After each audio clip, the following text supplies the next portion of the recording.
Rencontre avec Nathalie Lefebvre. En tête-à-tête avec les thérapeutes.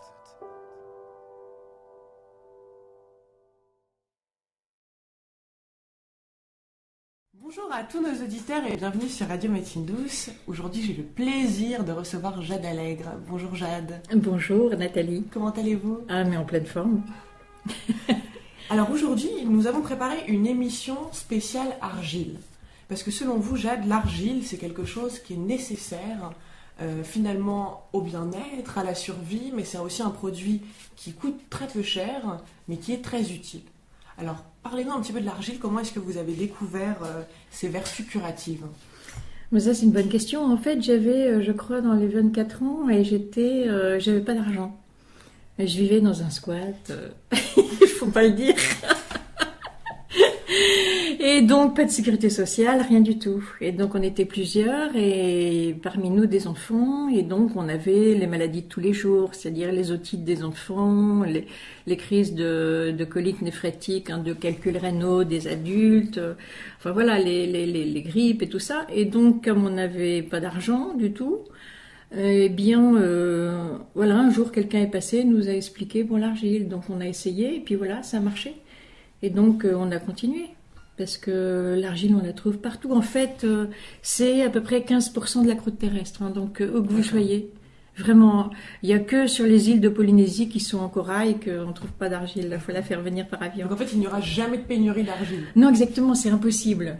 Ni pénurie naturelle, ni pénurie artificielle, c'est pas possible de provoquer. En revanche, j'ai entendu, ça commence une interdiction d'accéder à des carrières. D'accord. Donc, je veux dire, bon, c'est évident que comme c'est une ressource pour se soigner, enfin pour se prendre en charge au niveau santé tout seul, c'est sûr que ça ne va pas dans le sens des intérêts de tout le monde. Et donc, peut-être que les laboratoires pharmaceutiques essayent d'avoir la main mise sur, parce qu'on voit beaucoup de produits à l'argile, mais finalement, le plus efficace, j'imagine, c'est d'avoir de l'argile pure, enfin de la poudre d'argile. C'est sûr que c'est beaucoup moins cher. Je veux dire, bon, si on voit par exemple l'argile qu'il y a dans les médicaments en pharmacie, parce que finalement il y a pas mal de médicaments en pharmacie dont le principe actif est l'argile, mais entre l'argile dans la carrière et l'argile que vous allez trouver dans le beau petit sachet blanc, bon, il y a une multiplication par 10 du prix automatiquement, c'est inévitable. Sans compter qu'on va ajouter des produits pour le rendre plus sucré ou... Oui. Alors, est-ce que vous pourriez nous dire dans quel contexte, pour quelle maladie, quel mot on peut utiliser l'argile? Oui, alors en fait, moi j'ai tendance à résumer en disant que ça peut remplacer déjà les antibiotiques et les anti-inflammatoires. C'est déjà pas mal. Mais ce n'est pas que ça. C'est-à-dire que l'argile est un excellent antiviral, alors que vous savez bien que les antibiotiques ne font rien contre les virus. C'est un excellent antiviral. C'est en fait parce que le mécanisme de l'argile, c'est pas un mécanisme chimique, c'est un mécanisme physique. C'est-à-dire que ça attrape les toxiques et ça attrape les virus et ça attrape les bactéries et ça attrape aussi pas mal de produits chimiques que ça peut enlever du corps et donc vous nettoyer. Ça attrape surtout les produits chimiques qui sont ionisés, attendez que je réfléchisse bien, qui sont ionisés positifs. Parce que l'argile est majoritairement ionisée négative, donc les contraires s'attirant. Elle peut enlever du corps pas mal de toxiques qui sont chargés de façon positive. Pour ne prendre que ça, le césium radioactif par exemple. D'accord. Après Tchernobyl, il y a eu pas mal d'essais. Moi j'ai des documents de Norvège et des documents d'Italie, puisque vous savez que le nuage a sauté au-dessus de la France, donc nous on n'a pas été contaminés. Mais en revanche, en Italie et en Norvège, ils ont fait des essais justement pour trouver des liants qui puissent décontaminer les animaux producteurs de lait en particulier, afin de pouvoir continuer à commercialiser le lait. Et donc les argiles font partie des liants qu'ils ont testés pour décontaminer les animaux. D'accord. Et ça marchait très bien. Pour son pouvoir absorbant, en fait. Voilà, ça, c'est-à-dire que c'est comme un pouvoir, c'est comme une éponge ionisée quelque part. C'est-à-dire qu'il y a comme une éponge, il y a des trous presque, on pourrait dire physiques, c'est-à-dire il y a des espaces qui sont libres, et puis c'est ionisé, c'est-à-dire qu'en plus il y a une attraction électrique. Donc d'un point de vue moléculaire, finalement, donc ça crée l'attraction. Alors c'est quoi? C'est quand on fait un usage externe, vous voulez dire, ou même un usage interne? C'est une attraction par contact, enfin il faut que ça touche, hein. Donc soit en externe, soit en interne, c'est-à-dire que quand ça va toucher une molécule de césium par exemple, ça va l'attraper, ça va même l'attirer à une certaine distance, mais enfin des distances au niveau des molécules, pas des... Et donc ce qui est quand même très très intéressant parce que ça a été prouvé, hein, ça a été prouvé, moi j'ai les essais, parce qu'en fait j'ai quand même une formation, je suis à la fois naturopathe et puis j'ai aussi une formation médicale, donc ce qui fait que, vous savez, maintenant on essaie toujours d'avoir des preuves, donc j'ai à l'association un mur entier de publications de tous les pays qui chiffrent en fait ce genre d'action, ce genre d'activité. Oui. D'accord. Et donc dans le monde allopathique, quel rôle vous avez? Vous êtes médecin? Ah, ça c'est oui, je suis interne en médecine en fait. Je termine là, mes études de médecine. Et donc, ça fait des années que je travaille dans les hôpitaux et que j'étudie les dossiers des patients, quoi. Donc, je vois ça d'assez près. Et maintenant, en médecine, on ne jure plus que par ce qui s'appelle l'evidence-based medicine, c'est-à-dire les preuves statistiques.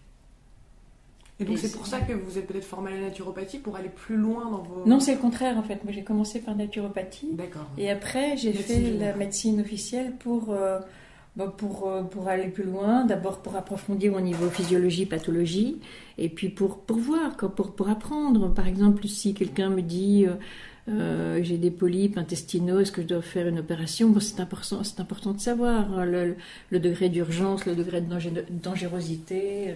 Et après ça, une fois qu'on a fait le point, on peut avoir une meilleure idée de quel type de traitement on peut choisir. Et c'est vrai qu'il y a des cas où il faut faire la chirurgie, qu'on le veuille ou non.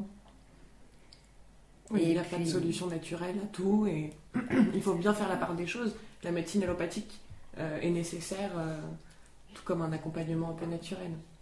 Oui, c'est-à-dire, oui, à l'idéal, les deux sont complémentaires, mais c'est un petit peu difficile parce qu'en fait, malgré tout, il y a une rivalité, qu'on peut dire, de chapelle et aussi une rivalité de clientèle. Hein. Donc, c'est un petit peu à couteau tiré des deux côtés. L'idéal, c'est d'avoir les deux formations, c'est clair. Ouais. Après ça, on peut faire la part des choses. C'est-à-dire que quand, pour soigner une maladie, vous avez un traitement qui est plus efficace et moins toxique, bon, il n'y a pas photo. Hein. Je pense qu'il ne faut pas hésiter. Donc justement, en parlant de traitement moins toxique, on va revenir à l'argile. Donc, est-ce que vous pourrez nous donner quelques idées d'utilisation de l'argile dans la vie de tous les jours, les petits bobos du quotidien? Ah oui, ça c'est une bonne idée. Écoutez, le plus simple, c'est la gastro, quoi. Le gastro, vous savez que... Alors, la gastro de l'enfant ou alors la tourista quand vous partez en voyage. Ça, c'est évident que le meilleur remède, c'est évidemment l'argile. Parce que l'argile, elle va rééquilibrer donc les échanges d'eau entre vos intestins et votre corps. Et puis, elle va attraper les virus. Ça a été prouvé d'ailleurs, le virus le plus commun de la diarrhée. Il y a eu des expérimentations avec l'argile et le rotavirus. Hein, il se fait attraper très facilement par l'argile. Mais donc les diarrhées d'origine virale, il n'y a aucun souci. Les diarrhées bactériennes, ça marche très bien aussi. Et aussi, il y aura aussi une action sur des produits chimiques et des parasites, mais pas tous les parasites. Hein, ça dépend des parasites. À titre d'exemple, l'argile est très efficace sur les oxyures, mais elle n'est pas du tout efficace sur les ascaris. Ça va dépendre. C'est pour ça que c'est comme tout, c'est comme le vélo, il faut apprendre. Bien sûr. C'est pas inné. Il y a des choses à savoir, il y a des indications, des limites. Faut apprendre. Il faut faire ses classes. Vous parlez de la gastro. Est-ce oui. que, par exemple, les brûlures ou les plaies... Ah oui, alors là, les brûlures, c'est... moi, vraiment, là, je le dis et je l'affirme. Je suis désolée pour les gens que ça va indisposer. Mais il est certain que les argiles, plus précisément les silicates d'alumine, sont jusqu'ici le meilleur traitement au monde que j'ai vu pour les brûlures. Non seulement parce que ça vous enlève la douleur, ce qui est quand même énorme pour vous rendre compte que en traitement classique, on est quand même obligé de mettre les gens dans le coma tellement ils ont mal. Tandis que là, ça vous enlève la douleur, mais ce qui est beaucoup plus extraordinaire, c'est que ça vous permet de reconstituer vos tissus. Alors qu'avec le traitement classique, vous reconstituez rien, vous cicatrisez et vous faites des rétractions qui sont très laides après pour le reste de votre vie, mais vous ne refaites pas vos tissus. Donc ça, c'est vrai que moi j'avais même envisagé d'aller dans un service de grand brûlé mais comme je vous dis, c'est un petit peu difficile de faire un pont entre les deux médecines. C'est un petit peu difficile. Parce qu'en fait, les services de grands brûlés actuellement sont surtout des services de réanimation. Quand les gens sont dans le coma et on fait la petite cuisine avec le potassium, le sodium, l'eau. Et donc, est-ce que ces gens ont conscience que l'argile pourrait aider des patients qui arrivent avec des brûlures Ah non. Mais il faut quand même vous rendre compte que l'information la formation des médecins dont je suis est assez cloisonnée, c'est-à-dire qu'en fait, même les livres des étudiants en médecine sont déjà appuyés par des laboratoires. Donc, l'information que reçoivent mes collègues et amis en fait est très très parcellaire. C'est pas de leur faute. J'ai bien vu. Les gens qui font médecine sont des gens très courageux, extrêmement travailleurs et très honnêtes, très souvent, qui veulent vraiment soigner les gens, mais ils ne se rendent pas compte à quel point leur information est sélectionnée dès le départ. C'est dommage. Donc il y a une influence en fait dès le début de l'apprentissage. Et oui, malheureusement, oui. Mais ça, personne ne s'en rend compte. Personne ne s'en rend compte. C'est dommage. Parce que je vous dis, ce sont des gens très courageux, mais ils ne se rendent pas compte. Comment pourraient-ils se rendre compte? Je veux dire, il faut vraiment s'intéresser au sujet et aller creuser pour apprendre ce genre d'informations. Bien sûr. Ou peut-être avec le recul, les années d'expérience. Alors, pour revenir à l'argile, comment est-ce qu'on peut utiliser l'argile? Alors, on l'achète sous forme de poudre, on l'achète comment? Comment est-ce que ça s'utilise? Alors, on peut l'acheter en fait en gros sous 3 formes. On l'achète en cailloux bruts, c'est-à-dire que le producteur est allé dans la carrière avec une pelleteuse et puis après ça, il a fait sécher ça dans un hangar, plus ou moins à l'air, mais en général un hangar quand même avec une toiture, même si cette toiture peut être de plastique transparent, pour une raison très simple, c'est que s'il pleut, bon, ça va pas sécher, et en plus s'il pleut, il peut se développer des moisissures à la surface de l'argile. Donc il fait sécher ce qu'il a enlevé avec sa pelleteuse et puis voilà, et puis après ça il la broie et puis ça donne des petits cailloux. Donc on peut l'acheter sous forme de cailloux plus ou moins petits, ça dépend du broyeur. Et puis on peut l'acheter sous forme de poudre. Alors la différence c'est que la poudre, c'est une différence essentielle qu'il faut savoir quand même, c'est qu'évidemment bien sûr c'est beaucoup plus pratique pour boire, mais il faut surtout savoir que les poudres qui sont dans le commerce sont désablées, parce que l'argile dans la nature elle est souvent mélangée avec du sable. Et donc, elle est mélangée avec une proportion plus ou moins grande de sable selon les gisements. Et quand on vend une argile en poudre, elle est désablée. C'est pour ça que vous voyez marqué ventilé ou ultra ventilé sur la boîte, parce qu'on sépare le sable par un processus de ventilation. Voilà. Donc, évidemment, pour ingérer, c'est mieux de ne pas avoir de sable. Alors après ça, vous avez les argiles en pâte. Mais alors ça, c'est très important de savoir quand même que les argiles en pâte, la plupart du temps, sont réglementées en cosmétique. Et donc, du coup, le problème, c'est que c'est du zéro germe qu'on exige d'eux. Et qu'on exige des producteurs. Et alors, la conséquence, c'est que beaucoup de producteurs mettent des produits chimiques pour stériliser l'argile est stérile au départ, mais lors des manipulations, à partir de la carrière jusqu'à la boîte, elle peut être contaminée. Si le camion était sale, si les mains des travailleurs sont sales, elle va avoir des germes qui vont être posés dessus. Donc, automatiquement, quand les gens veulent la commercialiser en pâte, ils ont tendance à mettre des produits chimiques. Et moi-même, une fois, j'ai visité une usine de préparation de pâte d'argile. Et l'ingénieur qui me faisait visiter me disait, ben voilà, pour tel distributeur, on ajoute tel produit chimique, pour celui-ci, on ajoute tel autre produit chimique. Alors je prends un des tubes d'argile en pâte, je regarde, il n'y avait aucun produit chimique d'indiqué dessus, donc je dis à l'ingénieur, mais enfin le produit n'est pas mentionné. Et il me répond, naïvement, pourrait-on dire, bah oui, mais le producteur préfère qu'on ne le marque pas. Enfin, le producteur, le distributeur. Voilà, donc je dis, méfiez-vous des argiles en pâte, parce que c'est vrai qu'elles sont très pratiques, mais malheureusement, souvent, elles ont des additifs. Si par exemple, on va dans sa boutique bio acheter une pâte d'argile, est-ce que vous pensez que là, ce sera peut-être exempt de tout produit chimique? Non, même dans les boutiques bio, il peut y avoir des produits chimiques. D'accord. Oui. Je crois, Jacques, qu'il existe plusieurs types d'argile. On parle d'argile blanche, argile verte. Alors, quelles sont les différences? Oui, alors théoriquement, enfin selon, parce que bon, nous, oui, je vous ai pas dit, donc je m'occupe d'un groupe qui s'appelle L'Homme et l'Argile, et nous, on est un réseau, et donc ce réseau, on a des géologues, des physiciens, des chimistes, des hydrologues aussi, puisque ça sert à faire l'épuration d'eau. On est tout un réseau, des pharmaciens, etc. Et donc, Pour tous ces gens très compétents, la couleur n'a aucune importance. C'est-à-dire qu'une argile verte, rouge, blanche, ça ne donne pas d'indication sur la structure de base de l'argile. Pour savoir ce que vaut une argile au niveau de la structure de base, il faut malheureusement avoir un diffracteur de rayon X dans un laboratoire de physique. Donc, c'est pas à la portée de la ménagère.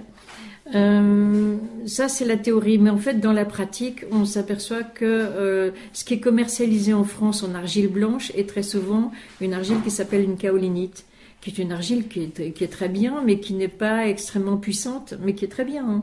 Je dirais, seulement, ça impliquerait que vous en preniez beaucoup plus, ça impliquerait qu'elle soit moins forte dans certaines maladies. Alors après ça, vous avez les rouges qui sont commercialisés en France. Alors là, il y a tout. Ça peut être des argiles très simples ou des argiles beaucoup plus puissantes. Et en revanche, les vertes qui sont commercialisées en France sont généralement des ilites et des smectites. Et ça, c'est des argiles très puissantes. Théoriquement, ça ne veut rien dire. Mais dans la pratique, il se trouve que celles qui sont commercialisées sont quand même certaines catégories d'argile. Donc en gros, ça veut dire que si vous voulez juste un pansement d'estomac, vous pouvez prendre une blanche. Si vous voulez une action beaucoup plus profonde et une action à distance, c'est-à-dire que curieusement, il faut savoir une chose, l'argile, elle sort pas du tube digestif. C'est-à-dire que vous l'ingérez, elle rentre par la bouche, elle sort par l'anus. Elle va pas aller dans le sang, hein. Elle reste dans le tuyau. Mais en restant dans le tuyau, quand vous l'ingérez, bizarrement, elle a une action à distance très puissante. Par exemple, je vous prends un exemple qui est quand même assez étonnant, c'est que si vous avez des parasites dans le système urinaire, vous savez, reins, vessie, etc., ça n'est pas en contact avec vos intestins. C'est-à-dire ces deux systèmes qui sont complètement à l'écart l'un de l'autre. Hein. Et bien bizarrement, vous prenez l'argile, elle reste dans vos intestins, elle va faire partir certains parasites qui étaient dans le système urinaire. Donc elle a une action à distance, mais sans bouger, sans sortir de votre tube digestif. Je pense qu'une kaolinite aurait un petit peu de mal à faire ça à une argile blanche.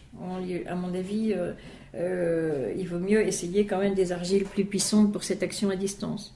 D'accord, donc des argiles vertes.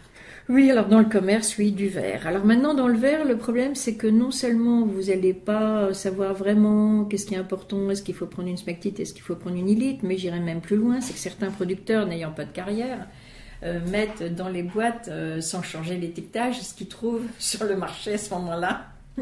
C'est-à-dire en le faisant venir de l'étranger bien souvent. Donc, par exemple, il y a un très gros hôpital de province qui commandait 5 tonnes d'argile par an quand même, en externe uniquement, hein, par exemple sur les lymphangites, c'est-à-dire les inflammations des veines chez les patients hospitalisés avec les perfusions, sur les escarres, sur tout ce qui était ulcères, plaies, etc.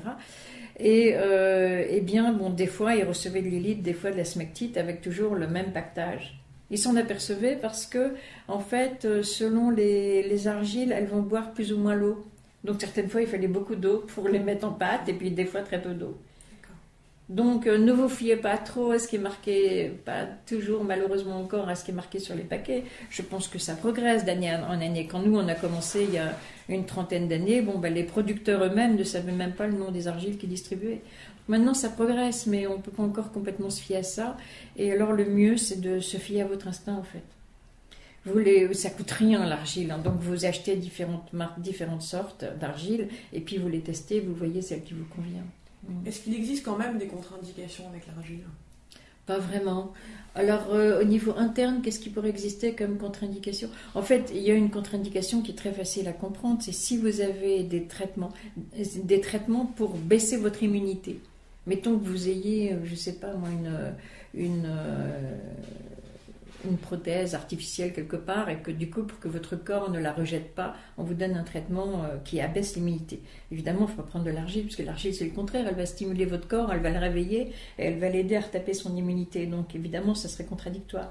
Il faut savoir aussi que l'argile est un antipoison et que donc tout ce qui est molécules étrangères à l'organisme, elle essaie de les attraper pour les évacuer du corps. Donc, ça veut dire que si vous prenez un traitement par médicament, ce sont des molécules étrangères à l'organisme. Donc, si vous le prenez en même temps que votre argile, le médicament risque d'être attrapé par l'argile. Alors, donc, ça veut dire que si vous avez un traitement par ailleurs, il faut le prendre impérativement à distance de l'argile. Et ça n'est pas assez su. je vois mes confrères, quand ils prescrivent des argiles pharmaceutiques, il y en a énormément. Par exemple, dans toutes les diarrhées des enfants, les pédiatres prescrivent des argiles. Dans les diarrhées des adultes, dans les diarrhées des personnes âgées, les médecins qui les prescrivent ne savent pas encore préciser à leurs patients qu'il faut le prendre à distance des autres médicaments. Mais vraiment strict minimum à 2 heures. C'est-à-dire que si vous pouvez le prendre à l'opposé de la journée, c'est encore mieux. Parce que l'argile, c'est des petites particules qui font 2 millièmes de millimètre. Donc en fait, elles vont rester dans la glaire. Vous savez, nos intestins à l'intérieur, pour ne pas se faire abîmer, ils se recouvrent d'une espèce de glaire, une sorte de mucus pour se protéger. Et donc les petites particules, elles sont insérées dans ce mucus, et donc elles avancent dans votre tube digestif en même temps que le mucus. Donc au bout de 2 heures, elles ont pas mal avancé, mais elles sont toujours pas sorties du corps. Donc, vaut mieux prendre l'argile carrément à l'opposé de la journée. Quand je dis 2 heures, c'est vraiment pour les très gros malades, comme les malades avec du VIH, qui par exemple doivent prendre des traitements toutes les 4 heures. À ce moment-là, qui prennent l'argile au milieu, après 2 heures et avant 2 heures. D'accord. Donc justement, dans le cadre d'une diarrhée, est-ce qu'on peut mettre un peu, enfin je sais pas, c'est combien de cuillères Alors nous, dans les diarrhées, nous on fait un protocole, on a mis au point un protocole, parce que bon, on fait l'idée de l'homme et l'argile, c'est donc de donner à l'argile, c'est naître de noblesse en étudiant bien toutes les publications internationales sur le sujet. Mais c'est aussi d'aider les populations pauvres avec les argiles, c'est-à-dire que même si vous êtes dans un bidonville, vous creusez, vous allez pouvoir trouver de l'argile. Donc nous, on aide les gens qui n'ont pas d'argent. Et donc, qu'est-ce que vous me demandiez sur les diarrhées, c'est ça? En fait, est-ce qu'on peut ingérer trop d'argile? d'argile? La quantité, c'est ça. Voilà. Ah, mais c'est une bonne question. Oui, alors la quantité, donc nous, pour ces gens-là, les premières indications pour lesquelles on les aide, c'est bien sûr les diarrhées. Et alors, comme... en fait, comme ces gens-là vont pas avoir une mesurette en disant bon ben voilà, il faut que je pèse 2,5 grammes, en fait, on leur a fait une mesure avec la main.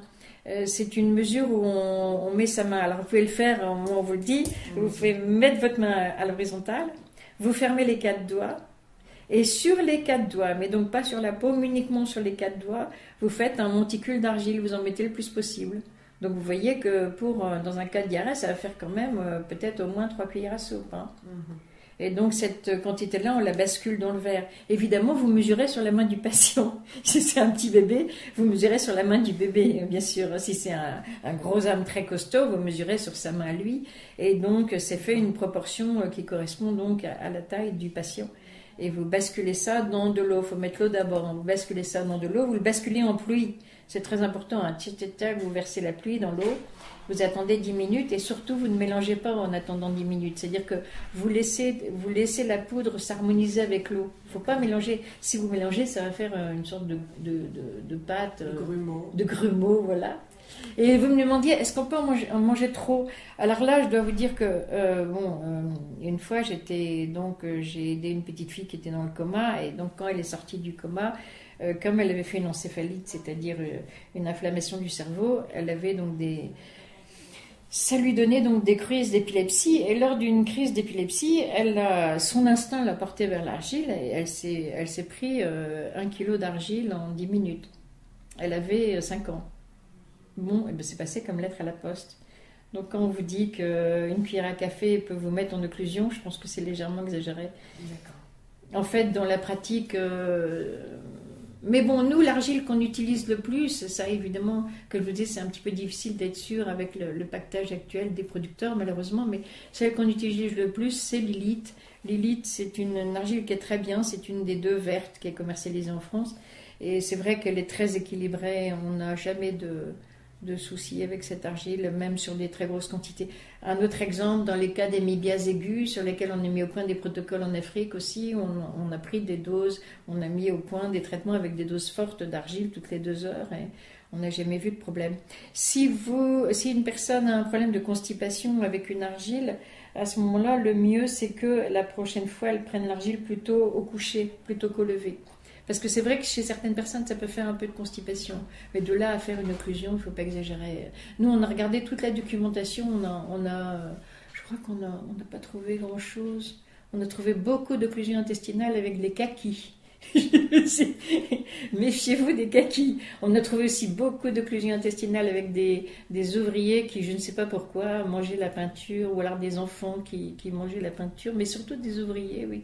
Je ne sais pas pourquoi, je ne sais pas dans quel cadre. Et donc là, évidemment, il y avait des occlusions, mais avec l'argile, non. Il faut vraiment que, je crois qu'on a dû trouver, je ne sais pas, 1 ou 2 cas sur 40 ou 50 ans chez des malades psychiatriques qui ne mangeaient que de l'argile et qui n'étaient pas du tout surveillés. Non, c'est très rare. Alors, si ça vous entraîne une constipation, le mieux, c'est de ne pas prendre de laxatif. Attendez que le transit reprenne. Et alors, ce qui est intéressant, c'est que pendant que l'argile reste bloquée dans vos intestins, en général, elle va se mettre à soigner les intestins.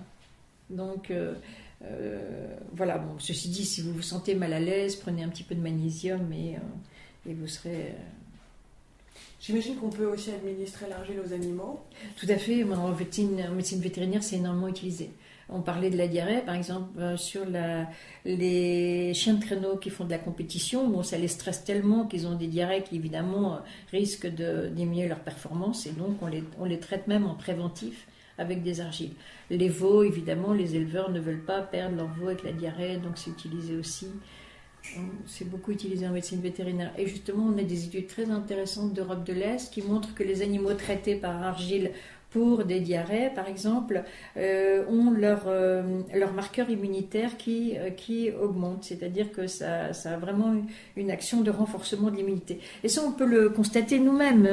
C'est-à-dire qu'en Europe, par exemple, les femmes qui ont des cystites peuvent se soigner très facilement avec l'argile, des infections urinaires. Et ce qu'on remarque, c'est si, par exemple, quelqu'un a des cystites chroniques, c'est-à-dire fait des cystites une fois par mois, eh bien, quand la personne va soigner un épisode de cystite avec l'argile, eh bien, ça va retarder l'épisode suivant. Et puis le retarder encore l'épisode d'après, et ainsi de suite. Donc ça va écarter les crises, donc ce qui montre qu'il y a un renforcement de l'immunité. Dans le cas d'une cystite, c'est la même chose que la constipation. C'est des doses assez... on prend pas des doses si fortes, on prend plutôt une cuillère à soupe. Et ce qu'on fait, c'est qu'en fait, si vous voulez, au moment où vous avez la crise, vous prenez une cuillère à soupe d'argile. Toujours pareil, mettre l'eau d'abord, laisser tomber l'argile en pluie, utiliser l'argile verte, attendre 10 minutes et puis mélanger. On peut attendre 24 heures, mais au bout de 10 minutes, déjà, on peut l'utiliser.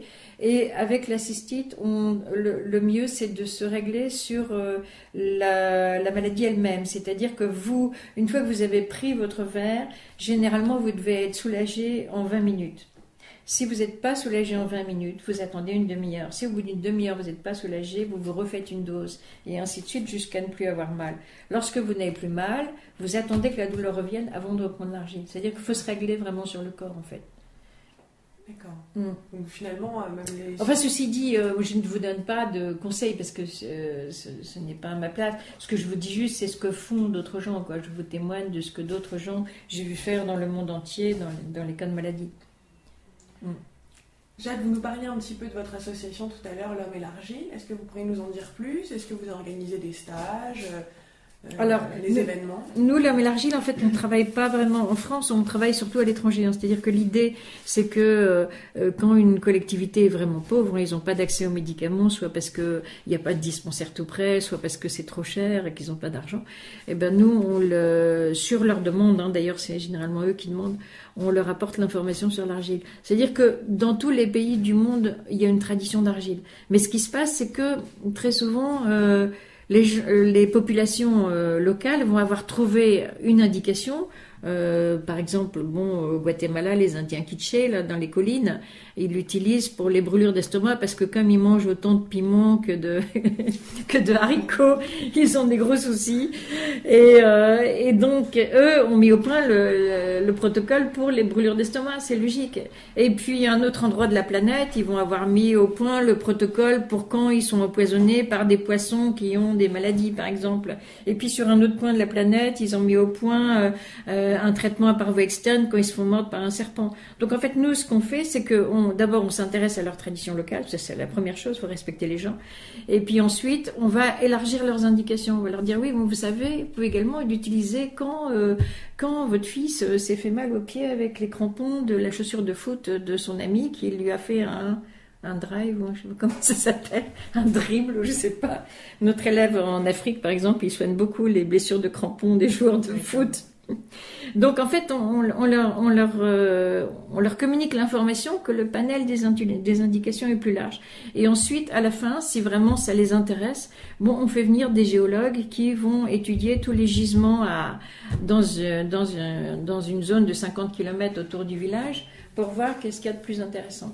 D'accord. Et alors, à l'idéal, c'est ce qui est arrivé justement chez les Indiens Quichés, à l'idéal, à la fin, on peut avoir comment on appelle ça, une microéconomie, c'est-à-dire qu'ils peuvent récupérer l'argile, la sécher, la mettre dans des beaux petits paquets et la vendre. Ça, c'est à l'idéal. Et c'est ce qui s'était passé au Guatemala. Mais ce que je veux dire qui est très important, c'est que nous, on n'est pas des colonialistes. Hein. C'est-à-dire que on communique une information et puis après ça, les gens la prennent ou la prennent pas. Et non seulement ils la prennent ou ils la prennent pas, mais quand ils la prennent, en général, ils la digèrent à leur manière. C'est-à-dire qu'ils vont la moduler selon leur culture. Et ça, nous c'est normal. À l'inverse, s'ils ne reprennent pas, on s'en va. Hein. Nous, ça ne nous intéresse pas. Hein. Nous, on n'est pas... c'est pas notre place. Hein. Nous, notre place, c'est pas dans le village au Bénin. Notre place, c'est pas sur l'Everest. Nous, on communique une information. Si les gens ont envie de la reprendre, on les aide à la reprendre. Et puis, si ça les intéresse pas, s'ils reprennent pas et qu'ils comptent être assistés par nous, qui viendraient chaque année. Là, actuellement, on a fait plusieurs années au Bénin, mais on arrête. On arrête parce qu'ils reprennent pas. C'est un hôpital aussi, c'est rare. D'habitude, on travaille plutôt en famille ou en dispensaire. C'est un hôpital et en fait, ils comptent sur nous pour venir chaque année. Non, nous, on n'est pas fait pour ça. Nous, on forme les gens. Bon, ben, ils s'y mettent pas, quoi. Voilà. Donc, ça, c'est le volet action. Maintenant, sur le côté réflexion, on regarde toujours tous les travaux qui se font dans le monde entier. Et puis, on fait des réseaux d'experts sur des sujets. Par exemple, beaucoup de gens se sont inquiétés du fait que l'argile, dans sa composition, contient de l'aluminium. Est-ce que cet aluminium peut être toxique, etc. Donc, on a réuni nos experts et on a réfléchi sur ce sujet et on a pondu des conclusions dans un article là-dessus. D'accord. Donc, votre but, c'est d'informer. Voilà, c'est ça. Nous, c'est informer. On communique une information. C'est tout. Et alors, comme on a absolument zéro financement, mais zéro de chez zéro, donc du coup, une fois par an, on fait une formation pour le grand public où on distribue ces informations pour les Européens. Et donc là, ça a lieu chaque année au mois de juin. Et cette année, ça a lieu le dimanche 26 juin. Alors, comment faire pour trouver toutes les informations? Le mieux, c'est vous allez sur Internet, vous faites un moteur de recherche et puis vous faites l'homme et l'argile. Et là, vous allez avoir toutes les informations sur les formations. Mais je peux vous dire, donc là, cette année, c'est donc le dimanche 26 juin de 14h à 19h. Et ça a lieu dans une auberge de jeunesse qui s'appelle l'auberge de jeunesse d'Artagnan, 80 rue Vitruve, dans le 20e. Mais si vous pouvez, c'est 14-19, vous pouvez faire la sieste le matin, c'est très important. Ah oui, primordial. Primordial, mais je suis d'accord avec vous, c'est primordial. C'est important pour la santé de bien se reposer. Donc vous faites la sieste le matin. Surtout après une semaine de travail, le week-end, c'est sacré. Exactement. Faites la sieste le matin, l'après-midi, vous venez jouer avec nous.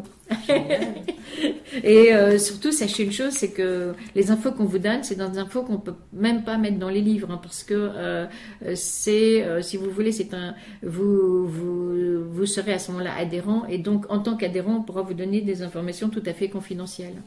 Et puis c'est à la portée de tout le monde. Nous, vous avez bien vu, hein, je parle pas la langue de bois. Moi, je dis les choses telles qu'elles sont et avec un langage simple. Donc, c'est ça qui est très agréable, Jade. Ah, c'est gentil. Oui, donc voilà. Et si vous voulez aller plus loin, si vous êtes des casse-cou et des globetrotters, alors vous venez aussi la veille, le samedi, et là on vous explique comment vous débrouiller en tout milieu. Hein. C'est-à-dire que là vous devenez tout terrain. On vous explique comment vous débrouiller pour avoir de l'eau, pour manger, pour vous soigner. Je sais pas, dans une jungle en Indonésie ou sur l'Everest. On vous explique, ou même à Paris. Hein. On vous explique comment vous débrouiller en tout milieu avec des trucs très simples. Et ça, c'est très, très, très, très important. Moi, je vous prie pour vous, venez parce que après, non seulement vous pourrez vous débrouiller tout le temps, mais vous pourrez aider les autres. Hein, c'est important aussi. Donc ça, c'est pareil. Hein, le samedi, on se lève pas non plus. Hein. On vient tranquillement à 14h. Si vous pouvez, on vous demande de vous inscrire avant parce que nous, ça nous aide beaucoup au niveau administratif. Donc d'aller sur le site et de remplir votre petit bulletin d'inscription. Donc un moteur de recherche et puis l'homme et l'argile, et après vous faites l'onglet stage, formation ou atelier, je ne sais pas qu'est-ce qui est marqué, quelque chose comme ça, et vous essayez de vous inscrire. Alors peut-être avant de conclure l'émission, on va quand même parler de ce livre, parce que justement vous parlez de cette journée de formation pour survivre en tout milieu. Mais donc Jade, vous avez écrit un livre qui s'appelle Survivre en ville. Et donc qui est finalement un guide de survie à la vie citadine. Oui, tout à fait. En fait, c'est-à-dire que pourquoi j'ai fait survivre en ville? Alors, parce que en fait, en ville, c'est beaucoup plus difficile de survivre. Si vous êtes coincé en plein milieu de Paris, que tout d'un coup il y a un problème politique, un problème climatique, un problème nucléaire, n'importe quoi, que vous êtes dans votre petit studio de 20 mètres carrés, vous n'avez pas 6 mois de vivre dans votre placard, vous n'avez pas 6 mois de bouteille d'eau, et le temps que vous bougiez, que vous alliez au magasin, il y a longtemps que tout sera plié, hein, donc faut pas compter dessus. Et donc, ben voilà, ce petit livre vous dit comment vous débrouiller en ville, parce que c'est ça le plus dur. Une fois que vous savez vous débrouiller en ville, vous pouvez vous débrouiller beaucoup plus facilement à la campagne. Donc en gros, comment aller boire l'eau de la Seine demain si vous n'avez pas prévu et que vous n'avez pas de pilule de chlore dans votre armoire à pharmacie. Hein. Donc en fait, c'est pas compliqué. La survie, c'est comme la santé, en fait, contrairement à ce qu'on pense. Il y a des petits trucs, il y a des tas de petits trucs qui peuvent rapporter gros et qu'il faut savoir. Si vous ne les savez pas, vous êtes bêtement coincé. Où est-ce qu'on peut trouver ce guide Ah, Survivre en ville quand on s'arrête. Bon, vous pouvez le trouver aussi sur notre site, mais vous pouvez le commander dans n'importe quelle librairie. Hein. Donc Survivre en ville quand tout s'arrête, c'est le nom, et l'auteur, donc, et il se trouve que c'est moi, c'est Jade Allègre. Allègre, A2LEGRE. On le trouve aussi sur les pages de la FNAC, enfin il est un petit voilà, peu partout oui, sur Internet, il est partout, hein. facilement. Il est partout. Et puis il est petit mais costaud. Et parce que vous voyez, il y a des livres de survie, ils font 1 kilo. Hein. Alors d'une part, ils seront un peu lourds à emmener en randonnée, et puis d'autre part, en fait, vous utiliserez quoi, 1/100. Et encore, je suis généreuse. Tandis que celui-là, il est tout petit, il se glisse dans votre poche, et ce qui vous dit, vous pourrez vraiment l'utiliser. Vous voyez, moi, ça fait un moment que je me balade sur la planète, bon, dans des conditions un peu invraisemblables. Oh, enfin, très raisonnables quand même, quoi. La preuve, c'est que je suis encore vivante. Mais, écoutez, par exemple, à part d'être dans le désert, c'est très rare de ne pas trouver d'eau. En général, on trouve de l'eau polluée. Alors, vous apprendre à faire un distillateur solaire dans le désert, je ne pense pas que vous en ayez l'utilisation tous les jours. Mais en revanche, vous apprendre à pouvoir boire l'eau de la Seine, ça, je pense que c'est important. Ouais. Vous voulez dire que c'est adapté là à notre milieu actuel oui, non, mais parisien, c'est surtout citadin. Adapté à ce que vous rencontrerez vraiment dans votre vie et pas à ce que une personne sur 100 000 va rencontrer une fois en jamais. Hein. C'est vraiment parce qu'en général on a accès à de l'eau, mais de l'eau sale. Comment faire, par exemple hein. Bon, que d'informations en 3 minutes. C'est gentil. Alors Jade, si nos auditeurs ont envie de vous contacter, donc vous parlez de votre site internet tout à l'heure. Oui, Est-ce qu'il y a une adresse email où on peut... Ah, tout à fait, c'est-à-dire vous allez sur le site, il y a un truc contact et puis on vous répond tout de suite. Hein. L'adresse du site c'est... Alors l'adresse du site, je sais même pas, je vais me faire tuer. Ah si, je crois que je l'ai là, attendez. Voilà, donc le site c'est http:// donc l'homme et l'argile. Alors en fait vous attachez, donc vous faites lho.et.largile et puis après ça vous faites .free.fr et donc là-dessus vous avez un onglet contact, vous n'hésitez pas. Et puis il y a un numéro de téléphone, alors je vous le donne, 06 22 61 82 50. Alors donc 06 22 61 82 50. Voilà, donc c'est juste un échange d'informations, mais c'est important de savoir ces informations-là, d'une part pour se protéger soi, puis il faut aussi l'enseigner à ses enfants, à ses amis, à ses collègues de travail. Il faut savoir les petites règles de base. Nous, ce qu'on voudrait, c'est aller dans les écoles, carrément. Et puis voilà, apprendre aux enfants, parce que quand vous avez un enfant, mettons simplement qu'il parte en colo, mettons qu'il se passe quelque chose, et vous lui avez rien enseigné, comment il va se débrouiller hein. Donc c'est important de former ses enfants et ses amis. À l'éducation de santé. Voilà, à savoir se débrouiller. Boire, manger, se soigner. Voilà, c'est les 3 choses essentielles. C'est essentiel.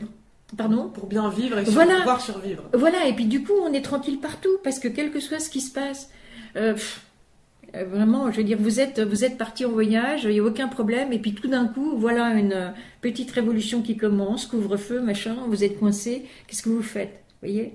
Si vous savez boire, manger, vous soigner, ça va. On peut attendre. Ça vous laisse du temps devant vous, quoi.